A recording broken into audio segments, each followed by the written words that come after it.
श्री रामचरितमानस पावन पाठ सुंदरकांड दोहा संख्या 5 तक, जिसमें वर्णन मंगलाचरण, हनुमान जी का लंका को प्रस्थान, सुरसा से भेंट, छाया पकड़ने वाली राक्षसी का वध, लंका का वर्णन, लंकिनी पर प्रहार और लंका में हनुमान जी का प्रवेश। जय श्री राम। अट्टहास करि गर्जा कपि बढ़ लागे आकाश, शांतम शास्त्रम प्रमेय मनगम निर्वाण शांति प्रदम ब्रह्मा शंभु फणीन्द्र सेव्य मणि संवेदांत वेद्यम विभुम रामाख्यम जगदीश्वरम सुरगुरुम माया मनुष्यम हरिम वन्देहम करुणाकरम रघुवरम भूपाल चूड़ामणिम। शांत सनातन अप्रमेय प्रमाणों से परे निष्पाप मोक्ष रूपी परम शांति देने वाले ब्रह्मा शंभु और शेष जी से निरंतर सेवित वेदांतों के द्वारा जानने योग्य सर्वव्यापक देवताओं में सबसे बड़े, माया से मनुष्य रूप में दिखने वाले, समस्त पापों को हरने वाले, करुणा की खान, रघुकुल में श्रेष्ठ तथा राजाओं के शिरोमणि राम कहलाने वाले जगदीश्वर की मैं वंदना करता हूँ। नान्यास्पृहा रघुपतेर्देश मदीये सत्यं वदामि च भवान् अखिलान्तरात्मा भक्तिं प्रयच्छ रघुपुंगो निर्झराम मे कामादिदोषरहितं कुर्मानसं च। हे रघुनाथ जी, मैं सत्य कहता हूँ और फिर आप सबके अंतरात्मा हैं, सब जानते ही हैं। मेरे हृदय में दूसरी कोई इच्छा नहीं है। हे रघुकुल श्रेष्ठ, मुझे अपनी निर्भरा पूर्ण भक्ति दीजिए और मेरे मन को काम आदि दोषों से रहित कीजिए। अतुलित बलधामं हेम शैलावदेहं धनुजवन कृशानुं ज्ञानिनाम अग्रगण्यं सकल गुण निधानम वारणामधीशं रघुपति प्रिय भक्तं वात जातं नमामि। अतुलित बल के धाम, सोने के पर्वत सुमेर के समान कांति युक्त शरीर वाले दैत्य रूपी वन को ध्वंस करने के लिए अग्नि रूप, ज्ञानियों में अग्रगण्य, संपूर्ण गुणों के निधान, बानरों के स्वामी श्री रघुनाथ जी के प्रिय भक्त पवन पुत्र हनुमान जी को मैं सादर प्रणाम करता हूँ। जामवंत के बचन सुहाए, सुन हनुमंत हृदय अति भाए, तब लगी मोहि पर क्यों तुम भाई, सही दुख कंद मूल फल खाई। जामवंत के सुंदर वचन सुनकर हनुमान जी के हृदय में बहुत ही प्रसन्नता हुई। वो बोले, हे भाई, तुम लोग दुख सहकर कंदमूल फल खाकर तब तक मेरी राह देखना। जब लगी आवों सीतई देखी, होई काज मोहि हरस विशेषी, या कई नाई सबई को माता, चले वो हरसी धरि रघुनाथा। जब तक मैं सीता जी की देख कर लौट न आऊं, काम अवश्य होगा, क्योंकि मुझे बहुत ही हर्ष हो रहा है। ये कहकर और सबको मस्तक नवाकर तथा हृदय में श्री रघुनाथ जी को धारण करके हनुमान जी हर्षित होकर प्रस्थान किए। सिंधु तीर एक भूधर सुंदर, कौतुक कूद चढ़ उताऊ पर, बार बार रघुवीर संभारी, तर क्यों पवन तले बल भारी। समुद्र के तीर पर एक सुंदर पर्वत है। हनुमान जी खेल से ही अनायास ही कूद कर उसके ऊपर जा चढ़े और बार बार श्री रघुनाथ जी का स्मरण करके अत्यंत बलवान हनुमान जी उस पर से बड़े वेग से उछले। जय गिरि चरण देई हनुमंता, चले उसुगा पाताल तुरंता। जिमि अमोघ रघुपति कर बाना, यही भांति चले हनुमाना। जिस पर्वत पर हनुमान जी पैर रखकर चले, जिस पर से वे उछले, वो तुरंत ही पाताल में धंस गया। जैसे श्री रघुनाथ जी का अमोघ बाण चलता है, उसी तरह हनुमान जी प्रस्थान किए। जल निधि रघुपति दूत बिचारी, तय मैं ना कहो श्रम हारी। समुद्र से उन्हें श्री रघुनाथ जी का दूत समझकर मैनाक पर्वत से कहा कि हे मैनाक, तू इनकी थकावट दूर करने वाला हो, अर्थात अपने ऊपर इन्हें विश्राम दे। हनुमान तेहि परसा, कर पुनि कीन प्रणाम। राम काज कीन्हे बिनु, मोहि कहाँ विश्राम।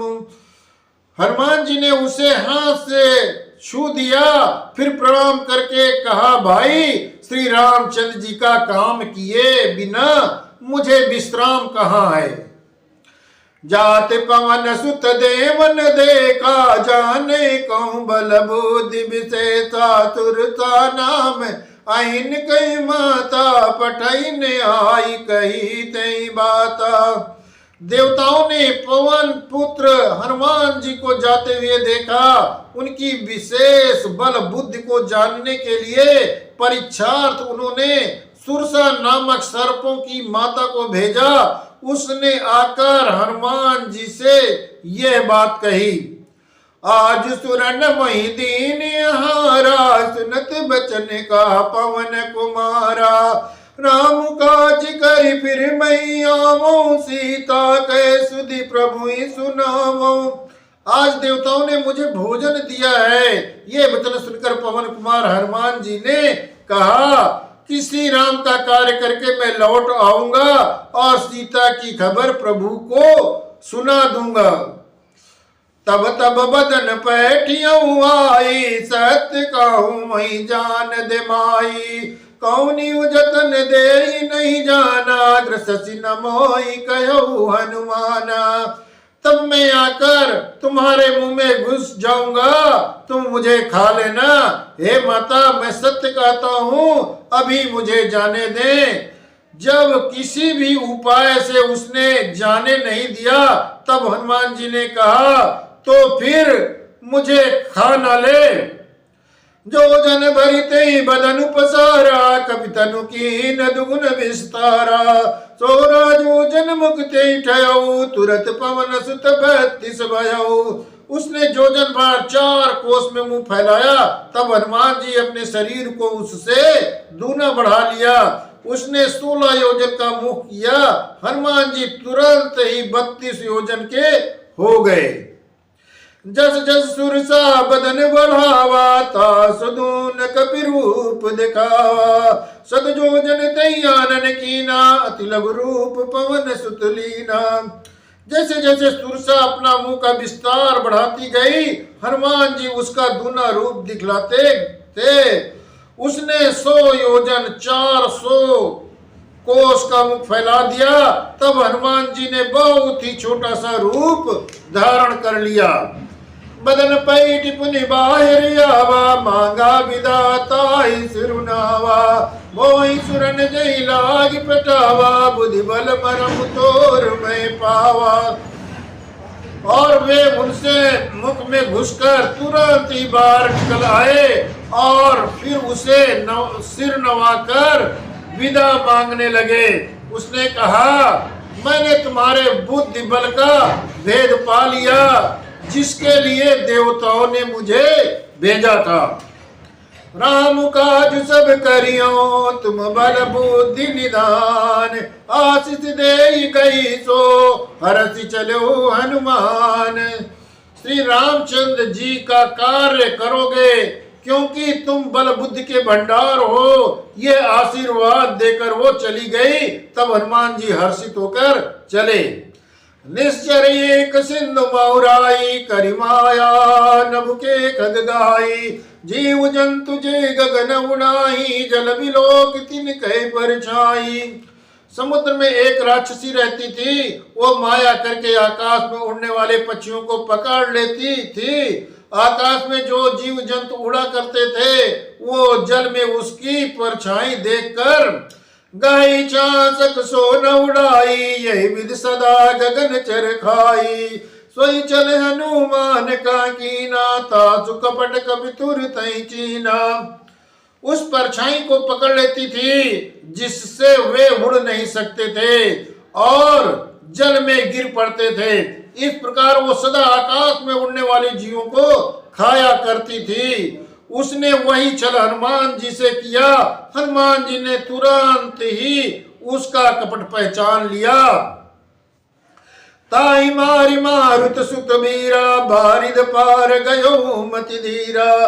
तहाँ जाई देखी बन शोभा, गुंजत चंचरी मधुलोभा। पवन पुत्र धीर बुद्धि वीर हनुमान जी उसको मारकर समुद्र के पार गए। वहां जाकर उन्होंने वन की शोभा देखी। मधुर पुष्प रस और लोभ से भंवरे गुंजार कर रहे हैं। नाना तरफल फूल सुहाए, खगमरंद देखि मन भाए। शैल विशाल देखिए के आगे, तापर धाई चढ़े भय त्यागे। अनेकों प्रकार के बेल फल फूल से शोभित हैं। पक्षी और पशुओं के समूह को देखकर तो वे मन में बहुत ही प्रसन्न हुए। सामने एक विशाल पर्वत देखकर हनुमान जी भय त्याग कर उस पर जाकर दौड़कर चढ़ गए। उमान कछु कपि कहे अधिकाई, प्रभु प्रताप जो कालहि खाई। गिर पर चढ़ी लंका तही देखी, कहीं न जाई अति दुर्ग विशेषी।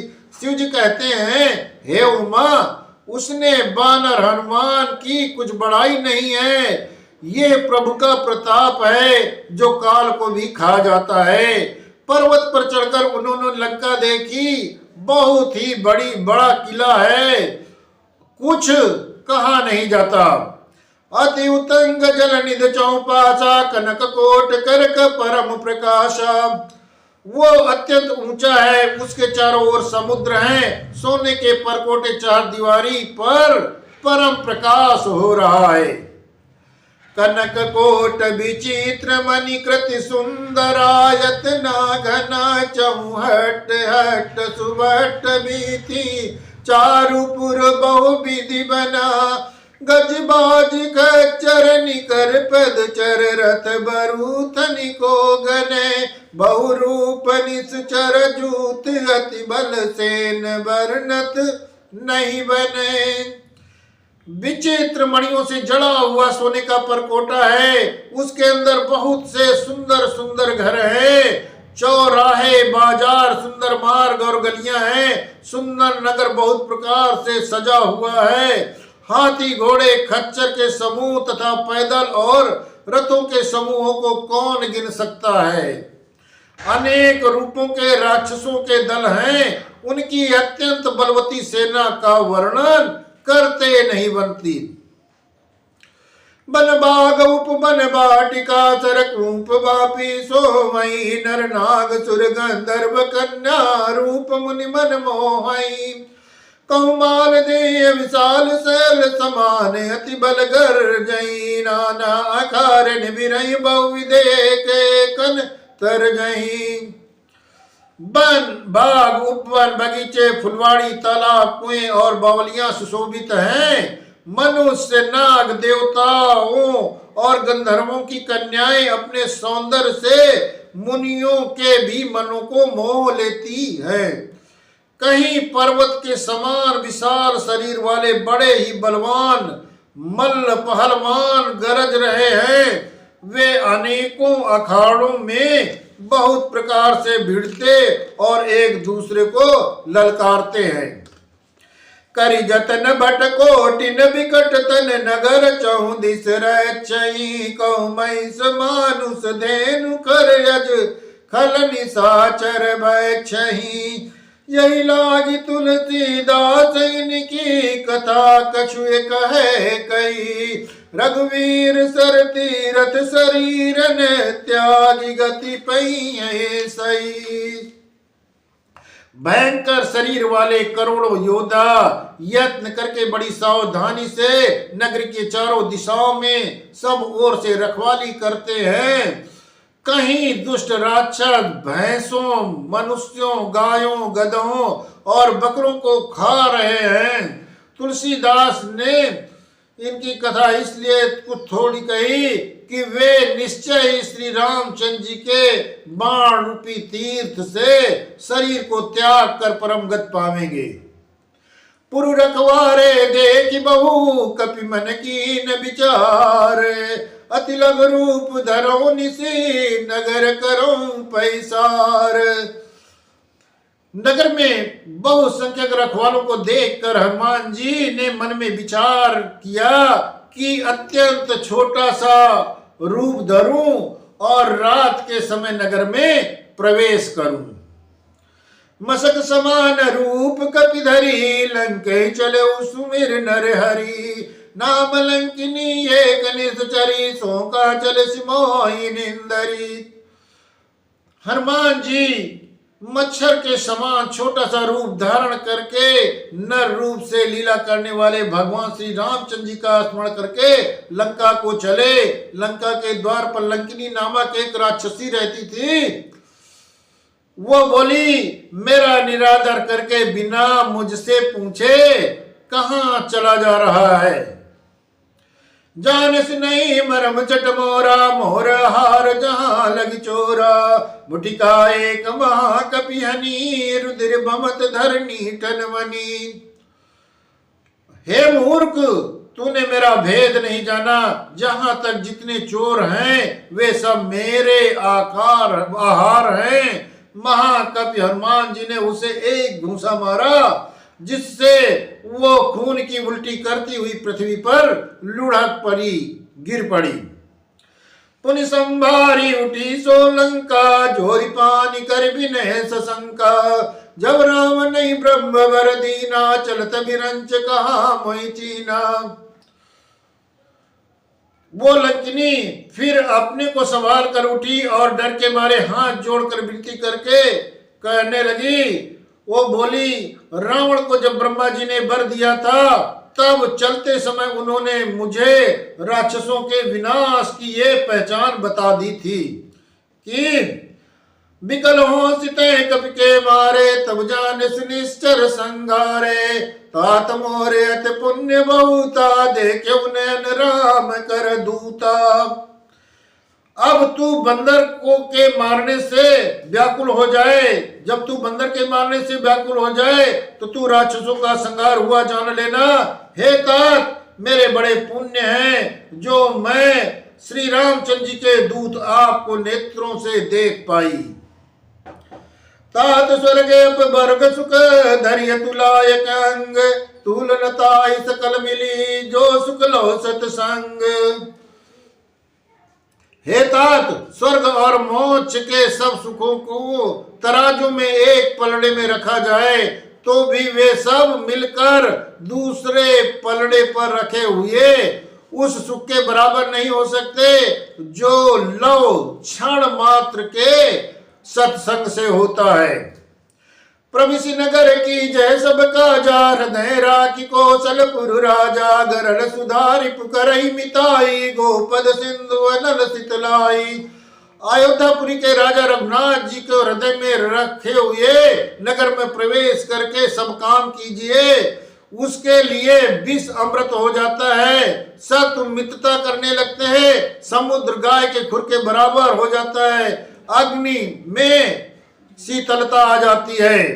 गरुण सुमेर रेणु समताई राम कृपा करि चितवा जाई। अति लघु रूप धरो हनुमान बैठा नगर सुमिर भगवाना।